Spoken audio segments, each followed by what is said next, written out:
가짜 기독교를 경계하라. 제목이 재밌어요? 재미없어요? 재미없죠. 재미없죠. 뭐 이런 거 뭐 우린 진짜인데 뭐 이런 거 생각해야 되나.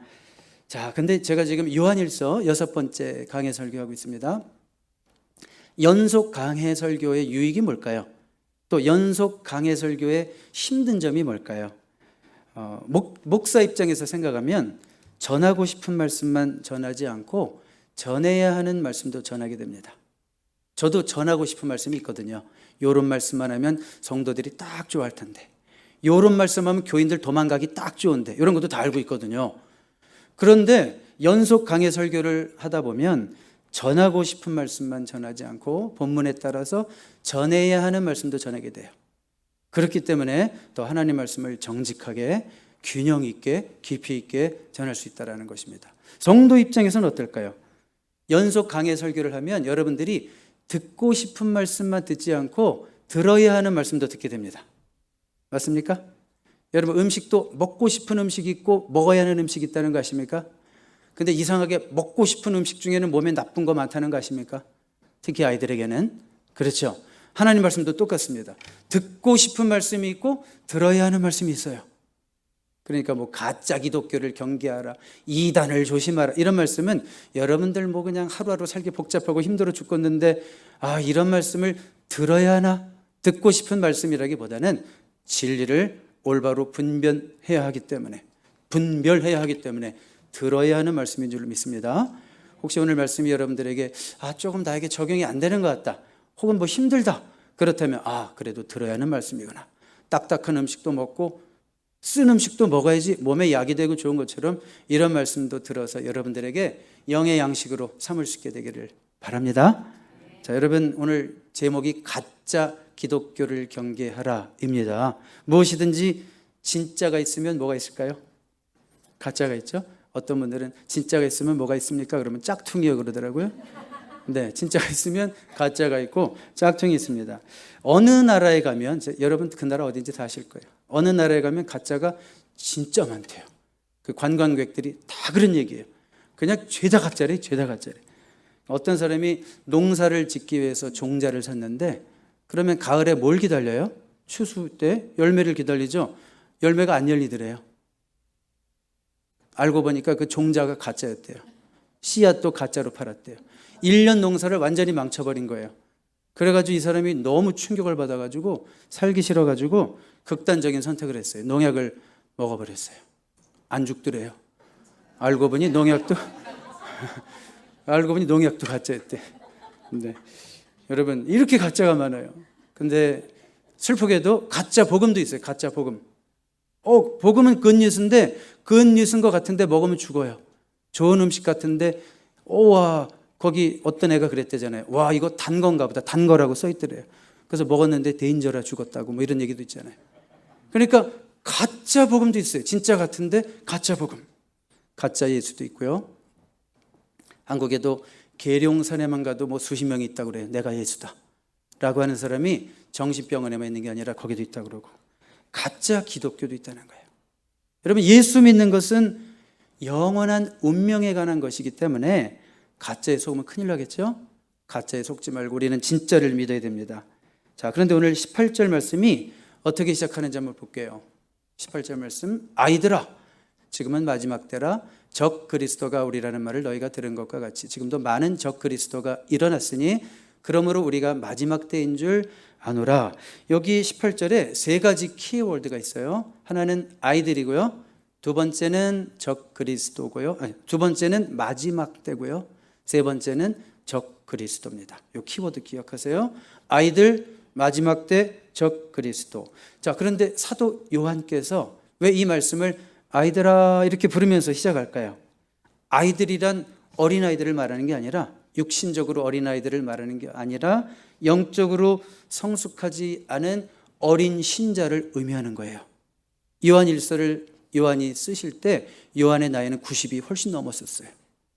그러니까 그 90 넘으신 어른이 어린 신자에게, 가짜 기독교에게 속으면 안 된다, 이렇게 권면하는 말씀이다, 이렇게 생각하시면 돼요. 자, 그 다음에 두 번째 키워드 뭐라고 그랬어요? 마지막 때다. 마지막 때라. 지금은 마지막 때라. 어떻게 하냐? 봐라, 적그리스도들이 많이 등장하고 있지? 이게 마지막 때다. 근데 여러분 질문해 볼까요? 요한이 이 편지를 쓸 때가 언제예요? 2000년 전이죠. 거의 그때도 마지막 때였어요? 마지막 때죠. 요한이 그렇게 얘기하고 있잖아요. 지금은 마지막 때라. 그러면 우리가 생각하는 마지막 때는 언제예요? 지금이요? 예수님 다시 오시는 때? 그렇죠. 성경적으로 마지막 때, 종말이라고 하는 것은 예수님의 초림부터 재림까지를 종말이라고 그래. 말세라고 그래. 마지막 때라고 그래. 성경적으로 예수님이 오시면서부터 예수님이 뭐라고 얘기하셨냐면 때가 찼고 하나님의 나라가 가까웠다. 그랬을 때부터 말세가 시작된 거예요. 그러면 이런 질문이 생기죠. 오, 무슨 말세가 이렇게 길어요? 2000년도 더 돼요, 말세가. 여러분 생각에 긴 거예요? 하나님 생각에 기신 거예요? 우리 생각에 긴 거죠. 이 베드로 후서 3장 8절에 그런 말씀도 있어요. 주께는 하루가 1000년 같고 1000년이 하루 같다는 이 한 가지 사실을 잊지 말라. 그런 거예요. 우리 생각에는 왜 주님 오신다고 그러고 2000년이 지나도 안 오시나? 그렇지만 하나님의 눈으로 보셨을 때는 그냥 이틀 지난 거예요. 우리 생각이란 말이에요. 그렇지만 분명히 여러 가지 우리가 징조와 사인들과 이 시대를 보건대 지금 우리가 사는 이 시대는 주님이 오실 날이 가까운 말세 지말이겠구나 라는 것을 그냥 생각하면서 우리가 경성하며 살아야 할 줄로 믿습니다. 전에 제가 들은 조크가 하나 있는데요. 어떤 장난꾸러기가 하나님께 물었대요. 뭐요? 주님께는 1000년이 하루 같고 뭐 하루가 1000년 같다고요? 정말 그 말이 맞아요? 1000년이 하루와 같습니까? 하나님? 이렇게 물었대요. 1000년이 하루와 같습니까? 그러니까 그 하나님이 뭐라고 얘기하셨냐면 그렇지. 나에게는 1000년이 뭐 하루에 불과한 거지. 그랬더니 이 장난꾸러기 꼬마가 이렇게 물었대요. 그렇다면 하나님 당신에게는 100억 원이 100원 같겠네요? 이렇게 물어봤대요. 그러니까 뭐라고 대답하냐면 뭐 그렇다고 말할 수도 있지 뭐. 그래서 이 꼬마가 뭐라고 얘기했다고요? 하나님 100원만 주세요. 그러자 하나님께서 하루만 기다려. 그러셨다잖아요. 네, 98%는 알아들으셨어요. 네, 2%는 집에 가서 와이프에게 물어보세요. 네, 자, 그러니까 우리가 볼 때는 이게 긴 거예요. 왜 주님이 안 오시나? 그러나 하나님 보실 때는 끝까지 오래 참으시고 한 영혼이라도 택한 자 구원받기를 기다리시는 하나님의 심정을 이해하고 그 영혼들을 구원하는 일에 힘쓰는 저와 여러분 될 수 있기를 바랍니다. 그리고 이제 18절에 또 키워드 하나가 뭐라고 그랬어요? 적그리스도. 영어로 보면 antichrist. 요즘 사람들 안티라는 말 되게 많이 쓰죠. 이건 against 한다는 뜻이고 속인다는 뜻이고 적그리스도라는 말 자체는 against 하는 거예요. 저항하고 대항하고 속이고 또 미혹하고 tempt, 미혹하고 이런 뜻을 가지고 있는데 적그리스도는 캐피탈 엔티크라이스트가 아닙니다. 소문자 엔티크라이스트 복수입니다. 자, 그러니까 적그리스도는 정말 마지막 때 우리 교회를 공격하는 사단의 최고 우두머리 하수인을 말하는 그 요한계시록의 적그리스도를 말하는 게 아니라 하나님을 대항하고 예수님을 저항하고 믿는 자들을 미혹하는 모든 그런 무리들을 적그리스도다 이렇게 얘기해요. 요즘 식으로 말하면 이렇게 표현하면 돼요. 여러분 이단 알죠? 이단 사이비는 더 잘 알죠? 이단은 달을 이 끝단이니까 뭐가 다르다는 얘기예요? 끝이 달라요. 우리 그리스도인들과 99%가 다 비슷해요. 심지어 몰몬교도 우리랑 비슷한 거 되게 많고요. 이슬람교도 심지어 우리랑 비슷한 거 많아요. 그런데 어떤 이단은 너무 교묘해서 99%가 다 비슷한데 결정적으로 마지막에 가서 하나가 틀린데 그 하나가 너무 심각해요. 예수님을 부인해요. 뭐 이런 식으로. 그래서 다 비슷한 듯 하지만 끝이 다른 거. 그런 걸 이단이라고 그러고 사이비도 비슷해 보이지만 진짜가 아닌 거. 믿지 않는 자들이 볼 때는 뭐 정명석이나 신천지나 뭐나 다 그냥 교회로 싸잡아가지고 막 하잖아요. 근데 아는 분들은 딱 보면 뭐예요? 비슷해 보이는 거 있긴 있지만 실상을 보면 진짜가 아니고 가짜라는 거 누구나 알 수 있죠. 그게 사이비입니다. 그렇다면 이 적그리스도, 이단, 사이비의 특징이 뭘까요? 19절로 한번 가볼까요? 한 가지 특징이 발견되는데 그들이 우리에게서 나갔으나 이런 표현이 나옵니다. 그들이 우리에게서 나갔으나 우리에게 속하지 아니하였으니. 자, 여러분 아실 거예요. 여러분들도 이단과 사이비는 기존 교회에서 나옵니다. 이단과 사이비는 어디 우주에서 한 군데 다른 데서 떨어지는 게 아니고 어디 다른 데서 나오는 게 아니고 교회에 있다 나간 자들이 대부분 거의가 다 이단이고 사이비입니다. 통일교회 문선명도 아주 건전한 교회 주일학교 선생님이었어요. 그러다 이단 됐고, 예전에 여러분 한국에 사셨던 분들은 뭐 신앙촌 해가지고 박태선 씨라고 유명한 이단이 있었는데 그 사람도 아주 정통교회 장로님이셨어요. 그러다 이단이 됐어요. 그러니까 그들이 우리에게서 나갔으나, 한때는 교회 구성원들과 같이 있었는데 교회를 떠났다 이거예요. 왜 떠났을까요? 참 신자와 그들은 본질이 다르기 때문에 그래요. 지금 소속이 다르다는 말을 계속하고 있어요. 속하지 아니하였으니, 만일 우리에게 속하였더라면. 그런데 소속이 다르니까 결국은 못 견디고 섞이고 나갔다 그런 얘기예요. 물과 기름이 섞일 수 있어요? 없어요? 없어요. 내가 하면 돼 한다고 막 한다고 되는 게 아니에요. 안 섞여요. 근데 물과 기름을 멀리서 보면 물이나 기름이나 똑같아 보여요. 비슷비슷해 보여요. 근데 가까이 와보면 절대 못 섞이는 거예요. 본질이 다르기 때문에, 하나님의 자녀가 아니기 때문에, 사단의 종이기 때문에 하나님의 자녀와 결국은 섞일 수가 없다, 그런 얘기예요. 자, 그런데 생각해 보세요. 이단과 사이비들은 교회에 있다가 나온 자들이니까 어디에 관심이 많을까요? 어디를 미혹하고 싶어 할까요? 교회 사람 흔들고 싶어 하죠. 교회를 미혹하고 싶어 하죠. 이단들은요, 불신자들에게 거의 관심이 없습니다. 예를 들어서 뭐 신천지도 마찬가지고, 예를 들어서 불신자들에게 관심이 없어요. 누구에게 관심이 있어요? 믿는 자들 틈에 들어와 가지고 그들을 흔들고 미혹하고 뭐 그런 거잖아요. 그게 이단이에요. 그게 사이비예요. 진짜 믿는 자들은 누구에게 관심이 있어요? 믿지 않는 자들에게 관심이 있죠. 믿지 않는 부모에게 관심이 있죠. 믿지 않는 자녀에게 관심이 있죠. 또 예수 믿다가 상처받아서 이게 교회를 떠난 자들, 그들 다시 회복시키는 일에 관심이 있죠. 근데 이단은 그런 데 관심이 있는 게 아니에요. 잘 돌아가고 있는 교회에 와가지고 흔들어 놓는 거예요. 그게 이단이 하는 일이에요. 근데 여러분 어떻게 생각하세요? 이단들이 여기 보니까 그들이 우리에게서 있다가 나갔으나 이렇게 표현하고 있는데, 이단들이 항상 나갈까요? 교회 공동체에서 항상 나갈까요?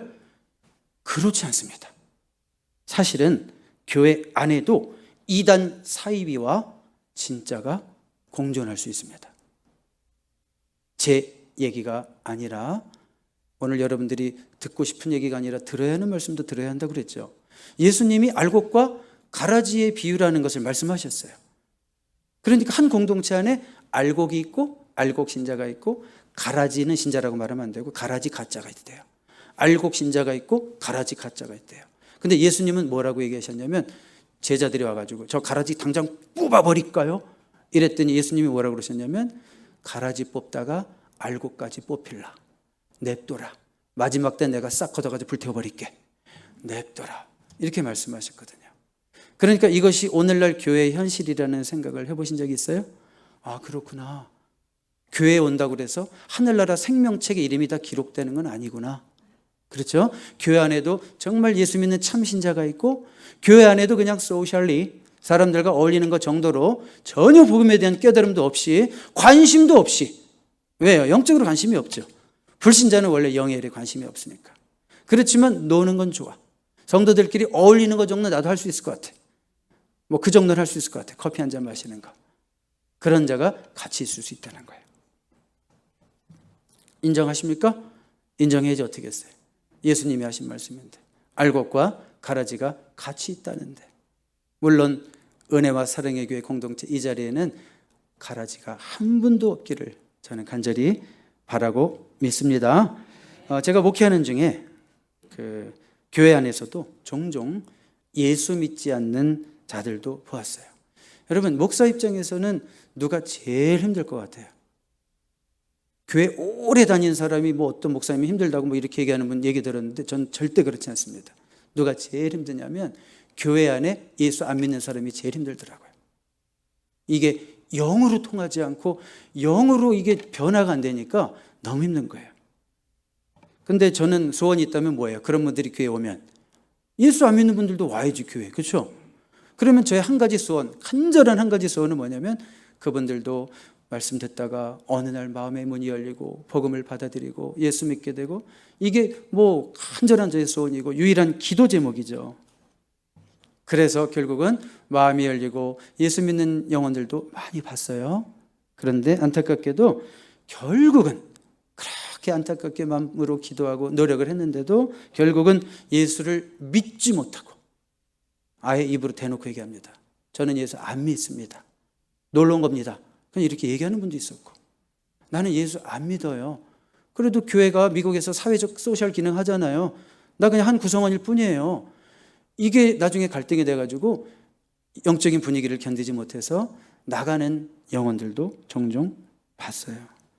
지금 돌이켜 생각해 보면 어떤 반성이 있어요. 내가 그를 더 많이 사랑해 주지 못해서 그 영혼이 마음을 열지 못하고 복음을 들을 수 있는 아예 기회조차 얻지 못했구나. 내가 그의 마음을 여는데 실패했구나. 이런 자책도 드는데, 한편으로 어떤 생각이 드냐면, 믿음이라는 것은 하나님이 주시는 선물인데 사람이 어찌할 수 없는 건데, 아니 내가 사람을 택하는 것도 아니고 하나님이 택하시는 건데, 믿음은 하나님이 주셔야지 되는 건데 내가 어쩔 수 없지 뭐, 이러면서 또 위로도 받습니다. 자, 분명한 것은 뭐예요? 이단의 특징은 뭐라고 그랬어요? 교회에서 있다가 나간 자들이다 라는 걸 우리가 한번 기억하시기 바랍니다. 또 이단 사이비의 또 한 가지 특징은 뭘까요? 자, 이단 사이비의 또 한 가지 특징은 22절을 한번 보겠습니다. 거짓말하는 자. 자, 적그리스도는 거짓말하는 자와 동의합니다. 그들이 누구냐? 예수께서 그리스도이심을 부인하는 자. 그렇죠? 예수님이 나의 구세주, 세이비어, 구세주이심을 부인하는 자. 그리고 아버지와 아들을 부인하는 자. 이 말은 예수님이 하나님의 아들임을 부인한다는 얘기도 되고요. 그리고 하나님의 아들이라는 말은 하나님이라는 뜻이에요. 그렇죠? 사람의 아들은 사람이죠. 하나님의 아들은 하나님. 그러니까 하나님의 아들 예수 그리스도 하나님이심을 부인하는 거고, 그 다음에 예수님이 구세주이심을 부인하는 거예요. 자, 이게 왜 심각할까요? 여러분, 여호와의 증인 예를 들어볼까요? 그들은 예수님의 육체적 부활을 믿지 않습니다. 예수님의 대속적 죽음도 믿지 않습니다. 예수님을 구원자로 믿지 않습니다. 오직 누구만 믿어요? 여호와 하나님만 믿어요. 그래서 제호바스 위트니스예요. 자, 이게 왜 심각해질까요? 예수님을 구원자로 믿지 않는다면 구원자가 없다는 얘기예요. 하나님은 구원자가 아니에요. 그냥 전능하신 신이지. 그러면 구원은 어떻게 얻는 거냐면, 여호와의 증인이 구원을 어떻게 얻는 거냐면 내 힘으로 얻는 거예요. 14만 4천에 들어갈 정도의 수준이 되든지 실력이 돼야 돼요. 내 힘으로 완벽해지 구원 얻는 거예요. 자력으로 구원 얻는 거예요. 행위 구원이죠. 성경이 가장 신랄하게 계속해서 반복하는 게 뭐예요? 내 힘으로 구원받을 수 있다고 하는 율법주의잖아요. 그게 이단 중에 제일 무서운 이단이죠. 여러분, 내 힘으로 구원받아서 천국 가야 된다면 지구상에 그렇게 구원받아서 천국 갈 수 있는 사람이 몇 명쯤 될 것 같아요? 제로입니다. 제로예요. 하나님의 기준에 완벽하게 그 스탠다드에 미칠 수 있는 사람은 지구상에 제로예요. 우린 예수님 필요해요. 그렇죠? 우린 예수님 때문에 구원받을 수 있는 거예요. 그분의 공로를 의지해서 구원받을 수 있는 거예요. 그렇죠? 그러니까 이단은 뭐냐? 예수 그리스도도 필요 없고, 말로는 예수님을 고백할지라도 내가 열심히 해야 되는 거지, 이런 마인드 자체는 이단적 성향이 있는 거예요. 하나님의 도우심으로 내가 하나님의 의를 이룰 수 있고 순종할 수 있는 힘도 얻는 거지, 뭐 예수님도 필요 없고 나는 내 힘으로 할 수 있어, 이런 마음이 있다면 그런 사람들은요, 내 힘으로 안 될 때 또 절망해요. 그러니까 이단이 특징이 무엇인지 알았죠? 자, 그러면 여러분, 더 중요한 질문을 드릴게요. 이단의 특징 두 가지만 제가 얘기했습니다. 첫 번째 뭐였어요? 하늘에서 떨어진 다른 존재들이 아니라 기존 교회에 있다가 나간 자들이 이단이고, 두 번째로 예수님 되심을 부인하는 자들. 성경이 말하는 대로 예수님을 믿지 않고 그냥 예수님은 뭐 훌륭한 위인이지 뭐 이 정도로만 설정해 놓고 자기 스스로 구원받으려고 하는 자들. 예수님을 예수님대로 성경대로 믿지 않는 자들이 이단이다. 그런 얘기예요. 그렇다면 우리가 이런 이단 적그리스도 사이비에게 속지 않고 승리하기 위해서 예수님을 진짜 제대로 잘 믿으려면, 가짜 기독교가 아니라 진짜 예수님을 잘 믿으려면 어떻게 해야 할까? 그 질문이 더 중요하겠죠. 이미 여러분 잘 믿고 계신지 한번 점검하는 시간 되시기를 바랍니다. 키워드가 있어요. 성령의 기름 부으심, 하나님의 말씀. 다 같이 시작. 성령의 기름 부으심, 하나님의 말씀. 자, 이단에게 속지 않고 내가 진짜 예수님 잘 믿고 구원받고 천국 가고 그런 백성 되기 위해서 두 가지. 성령의 기름 부으심, 하나님의 말씀. 20절 보세요. 요한일서 2장 20절. 너희는 거룩하신 자에게서 기름 부음을 받고 모든 것을 아느니라. 기름 부음이랑 아는 것이 연결되어 있어요. 27절에 너희는 주께 받은 바 기름 부음이 너희 안에 거하나니 그의 기름 부음이 모든 것을 너희에게 가르치며. 기름 부음이 가르쳐 주세요. 그러니까 기름 부음이 알게 해요.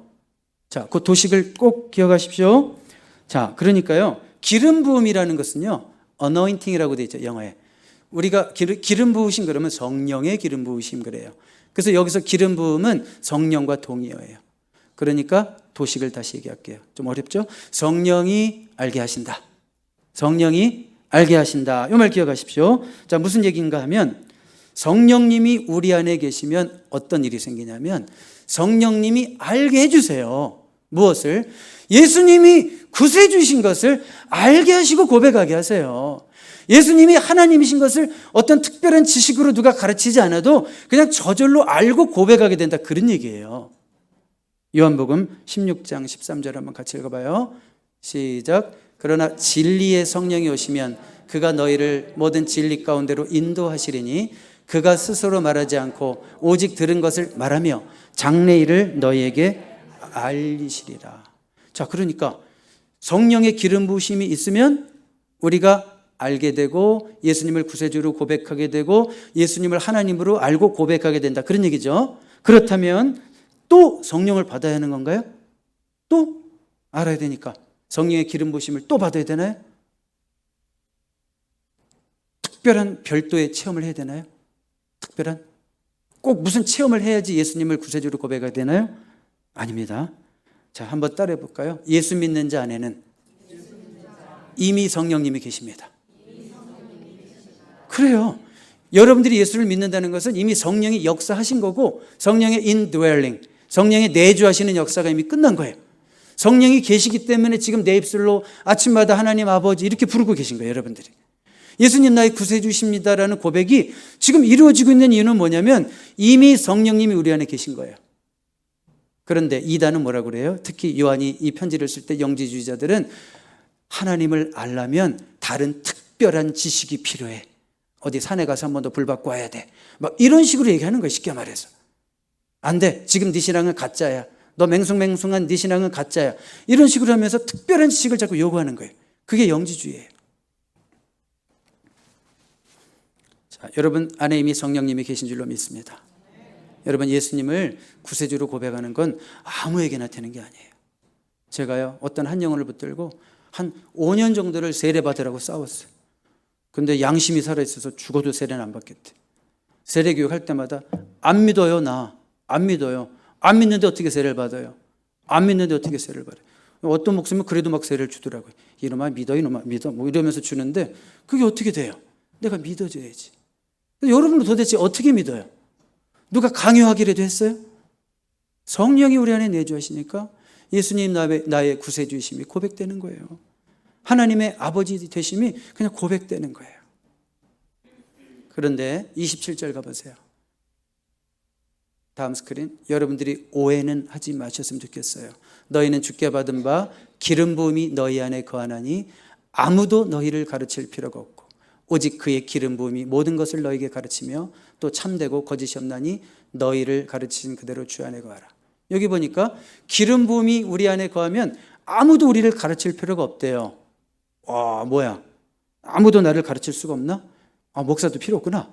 내가 성령 받았는데 뭘 배워? 배우긴 다 가르쳐 주신다는데 이런 뜻으로 오해하는 성도들이 되게 많아요. 의외로. 근데 이것은 무슨 뜻이냐면 그 당시 영지주의자들을 겨냥해서 쓰는 거예요. 아니, 별도의 가르침 필요 없고 다른 체험 안 해도 되고 너네는 이미 예수 믿었고 그렇죠? 너네는 이미 예수 믿었고 그러니까 이미 다 배울 거 배웠다. 이미 예수님 고백할 수 있다. 이미 성령님이 너희 안에 계시기 때문에 너희들 하나님의 자녀이고 하나님 되심을 고백하고 있잖아. 예수님의. 자, 이미 내 안에 계신 성령님으로 충분하다. 그런 말씀을 요한이 그 이단들을 염두에 두면서 하신 말씀이에요. 더 이상 별 거 없다. 거기 이단 어디 이상한 가르침 그 얘기하는 데 가서 괜히 호기심에 거기 가지 마. 그런 얘기를 하는 거예요. 쉽게 말해서. 더 이상 별 거 없어. 너희는 충분해. 다 알아. 제가 이거 29절까지 끝까지 안 읽었는데 그런 말 계속 나와요. 너는 이미 충분히 알아. 다 알아. 내가 자꾸 부족하다라고 착각하지 마. 너네 충분해. 그 고백 하나면 충분해. 하나님 나의 아버지시고 예수님 나의 구세주시고 그거 하나면 충분해. 담대함을 가지시기 바랍니다. 여러분 이거 그냥 하는 거예요. 이거는 성령님이 계시기 때문에 그냥 하는 거예요.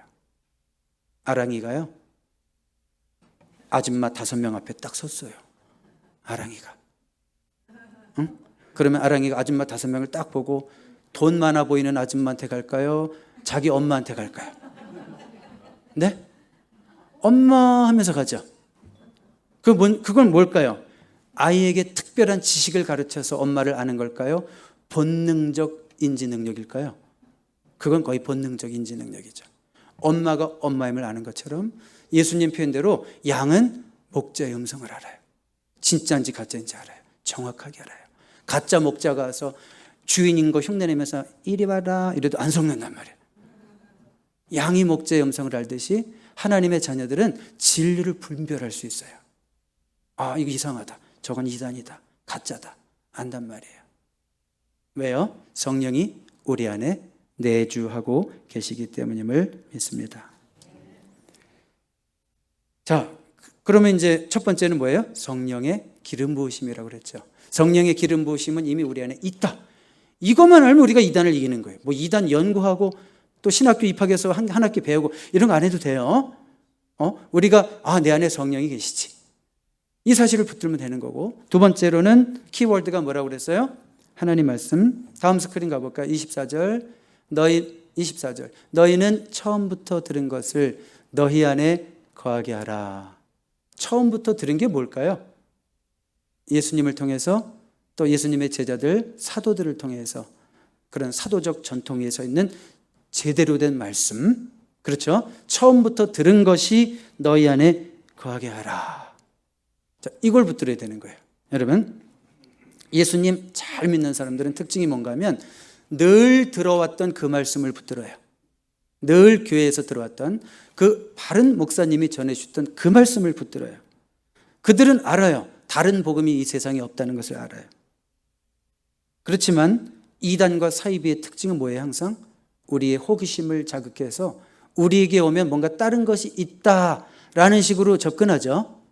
또 이단에 잘 빠지는 사람들이 어떤 얘기를 하냐면 야, 어느 모임에 갔는데 거기 새로운 게 있더라. 새로운 게 있어요, 없어요? 하나님의 말씀 66권 이 계시는 완성된 말씀이기 때문에 새로운 것이 없죠. 근데 이단들은 뭐예요? 야, 거기 가니까 이야, 성경 해석이 기발하더라. 이렇게 얘기하는 사람들 따라가면 여러분 기발한 게 아니라 영적으로 기빨려요. 죽어요. 영적으로 죽는 거예요. 그런데 따라갔다가 자, 그러니까 뭐예요? 이단에 이기기 위한 방법은 정통을 붙드는 거예요. 순수한 하나님 말씀 붙드는 거예요.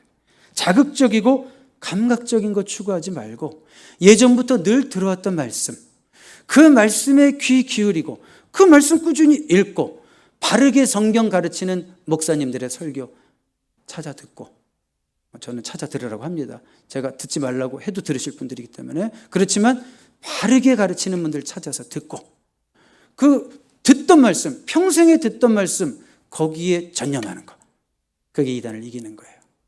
아멘입니까? 여러분 평생 혹시 된장국 드셨습니까? 평생 된장국 다 대부분 드셨죠? 오늘 또 된장국 거기다 호박에 버섯에 무에 마늘 다져 넣고 드실래요, 안 드실래요? 평생 드셨는데도 맛있어요, 안 맛있어요? 그런 것처럼 평생 먹었던 그 된장국이 오늘 또 먹어도 그렇게 우리에게 좋은 것처럼, 우리가 평생 듣고 읽어왔지만 여전히 우리에게 좋은 것은 어디 이상한 우리의 귀를 가렵는데 긁어주는 말씀이 아니라 그냥 진득하게 전해주시는 목사님들의 말씀. 맨날 뭔가 새로운 예화거리는 없을까 이런 거 들으려고 하지 말고 정말 하나님 말씀을 말씀되게 정말 그대로 풀어서 설명해 주는 그런 건전한 강해 설교가들의 말씀, 그리고 우리가 아침마다 읽는 이 말씀, 거기에 전념하시기 바랍니다. 그것이 바로 주님 안에, 아버지 안에 거하는 것이고 또 그런 자들에게 영원한 생명, 영생이 약속되는 줄로 믿습니다. 기도하겠습니다. 하나님 아버지, 감사를 드립니다. 예수님을 구세주로, 하나님으로 자연스럽게 고백하게 하신 것 감사드립니다. 그것은 이미 성령님이 우리 안에 계시다는 증거임을 믿습니다. 진리의 말씀으로 항상 무장하게 하옵소서. 그러므로 거짓이 자연스럽게 분별되게 하시고 오직 참 진리 안에서 성장하게 하옵소서. 예수님의 이름으로 기도드립니다. 아멘.